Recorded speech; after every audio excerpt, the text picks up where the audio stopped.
Orang itu penuh rahasia dalam hidupnya. Apa yang mau diikuti oleh orang lain? Karena dia orang misterius begitu. Bagi beberapa saudara yang pernah bertanya, alasan-alasan ini konsep yang saya pakai dalam pelayanan sampai hari ini. Maka itu semua orang yang Tuhan izinkan bergabung dengan pelayanan ini, saya selalu anjurkan harus berani tinggal bersama dengan orang lain.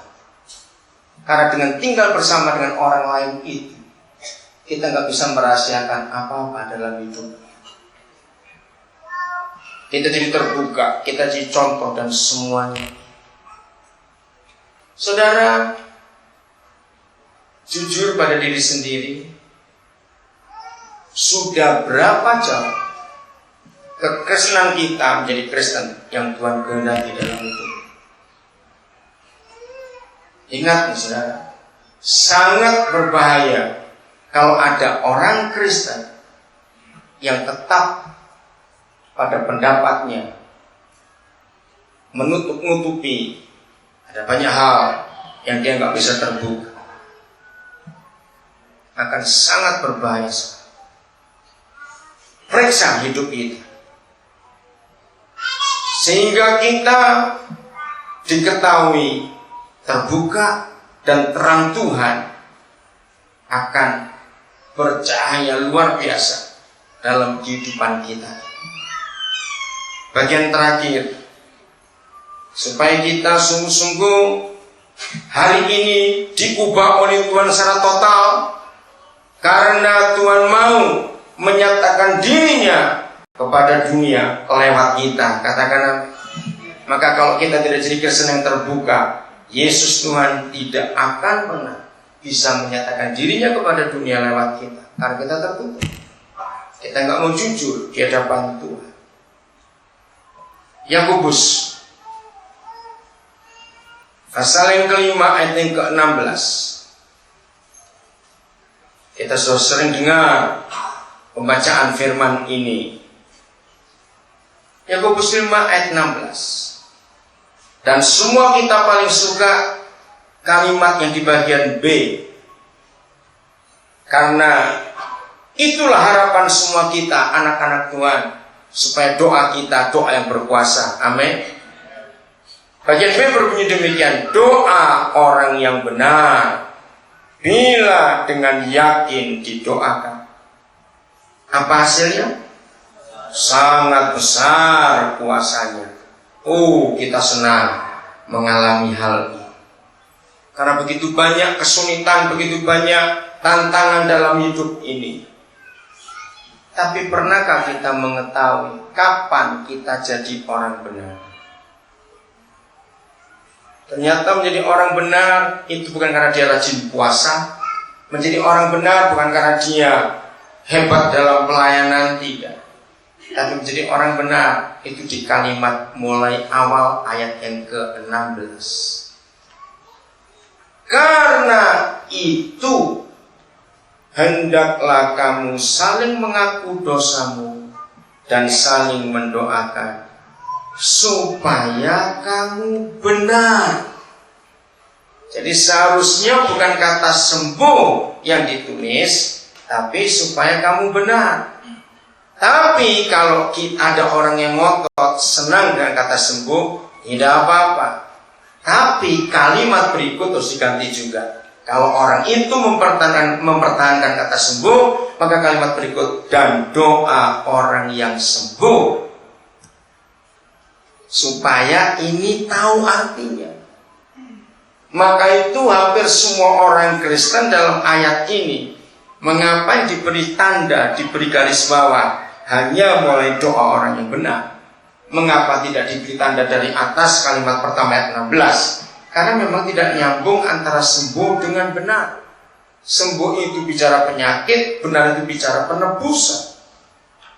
Tapi kalau kita melihat secara rinci, nggak beda antara sembuh dan benar. Benar dan sembuh itu sama. Karena buat Tuhan sembuh itu nggak harus dari sakit, Karena buat Tuhan dosa itu juga penyakit. Betul? Maka kalau orang itu dibenarkan, artinya dibebaskan dari dosa, itu orang sehat. Dia pun bisa disembuh. Dalam penggunaan bahasa pun sama. Jadi itu maksudnya.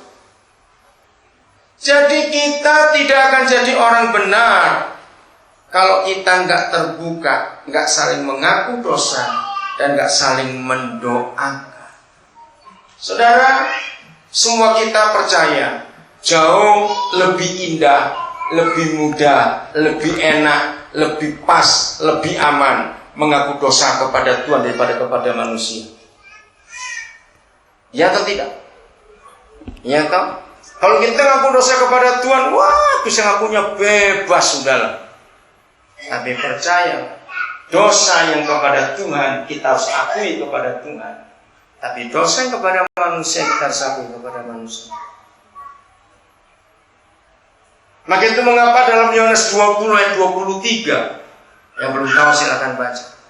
Mengapa dalam Yohanes 20 ayat 23 orang Kristen punya mandat, punya hak, punya otoritas yang mengagetkan sekali. Jikalau kamu mengampuni dosa orang, dosanya diampuni.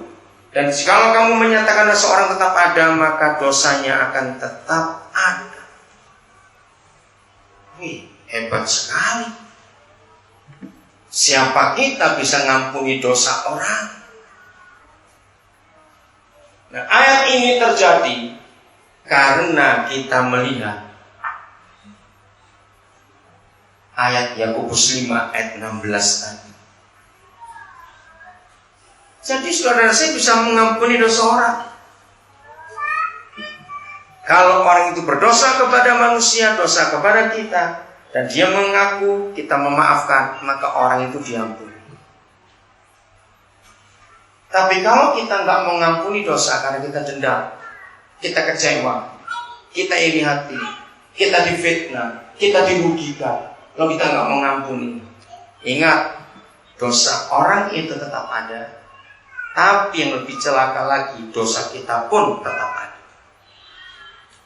Karena Matius 6 mengatakan ayat 13-14, kalau kamu mengampuni saudaramu bersalah kepada kamu, maka Bapa akan bagaimana terhadap kita? Mengampuni kesalahan kita juga. Jadi jangan saudara merasa, oh kalau kita jadi orang sombong nanti kalau bisa mengampuni dosa orang. Tidak. Karena gabungan dengan Matius 6. Setelah doa Bapa kami ada 2 ayat di bawahnya setelah kata amin. Perhatikan ini. Jikalau kamu mengampuni kesalahan saudaramu, maka kamu pun diampuni. Tapi kalau kamu nggak mengampuni kesalahan saudaramu, kamu pun tidak diampuni. Dan kalau kita tidak diampuni, berarti kita masih berdosa. Dan kalau kita nggak mengampuni orang itu pun masih berdosa. Maka kita tahu sekarang, di dunia banyak orang berdosa, bukan karena setan, tapi karena kita tidak mau mengampuni. Ayo hari ini kita berusaha jadi orang yang benar. Amin. Periksa hati kita, jujur, terbuka. Bebaskan diri saudara dari semua tekanan hidup yang bukan berupa masalah, tapi karena takut, kelemahan, keaslian, keberadaan sesungguhnya diri kita diketahui orang. Jangan takut. Ayo kita terbuka, belajar menerima apapun juga. Tuhan berharap nggak ada seorang pun yang keras hati hari ini berkata nggak bisa, aku nggak mau. Jangan. Tapi toh kalau ada yang begitu, saudara kan rugi seumur hidup. Karena apa-apa di surga tidak bisa buat apa-apa kepada orang yang seperti itu. Ayat yang terakhir, kita makin dikuatkan oleh Tuhan sehingga semua orang boleh melihat Yesus. Kitab Titus, cuma 1 pasal Titus ini. Setelah 2 Timotius ada surat Titus. Ayat yang kedua, bagian terakhir ada sebuah janji yang indah sekali. Itu 1 ayat. Dan dan berdasarkan pengharapan akan hidup yang kekal yang sebelum permulaan zaman sudah dijanjikan oleh Tuhan yang bagaimana tidak berdusta. Garis bawahi. Saya kembalikan dari bagian awal kata ini. Oleh Tuhan yang tidak berdusta.